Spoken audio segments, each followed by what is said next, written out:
రక్షకుడైన యేసుక్రీస్తు నామంలో మీ అందరికీ వందనాలు. క్రీస్తుతో శ్రమ అనుభవంలో 25వ రోజు.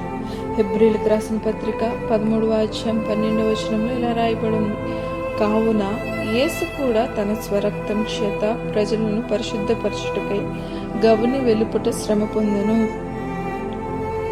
అనాదిలో ప్రవక్తల ద్వారా అనేక రీతిలో మాట్లాడిన దేవుడు అంత్యదినముల్లో తన కుమారుని ద్వారా మనతో మాట్లాడుతున్నాడు. ఇశ్రాయేలుతో మనం సహపౌరులం కాకపోయినప్పటికీ తన వాగ్దాన నిబంధనను క్రీస్తులో నెరవేర్చి నిత్య జీవానికి వారసులుగా చేయాలని నిత్య సంకల్పం. దేవుడు తన కుమారునికి సర్వభూమాధికారి ఇచ్చి ఘనపరిచి సృష్టిని అంతటినీ క్రమపరచమని ఉద్దేశించాడు. అయితే సర్వ సృష్టిపై అధికారం తనకున్నా తలవాల్చుకోవడానికి కూడా స్థలం లేకపోయింది. ఆయన మూలంగా లోకం కలిగిన చివరకు ఆయన ఎవరో కూడా తెలుసుకోలేకపోయింది.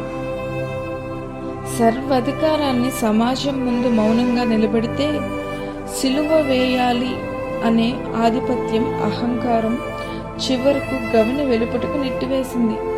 మరణ శాసనం రాసింది. పాప పరిహార్థ బలి పొందాలంటే దహన బలి పాలెము వెలుపుటనున్న ధర్మశాస్త్రాన్ని స్వేచ్ఛ సంకల్ప సమర్పణగా తన శరీరాన్ని దహనబలిగా అర్పించాడు. ఆ ధర్మశాస్త్రాన్ని నెరవేర్చాడు.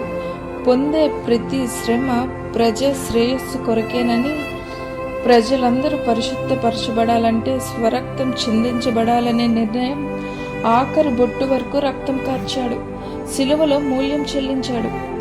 అనాదిలోని ఆయన నిత్య సంకల్పం మహిమలో మనం ఆయన్ను చేరుకోవాలనే తండ్రి చిత్తం సిలువలో క్రీస్తుతో నెరవేర్చబడింది.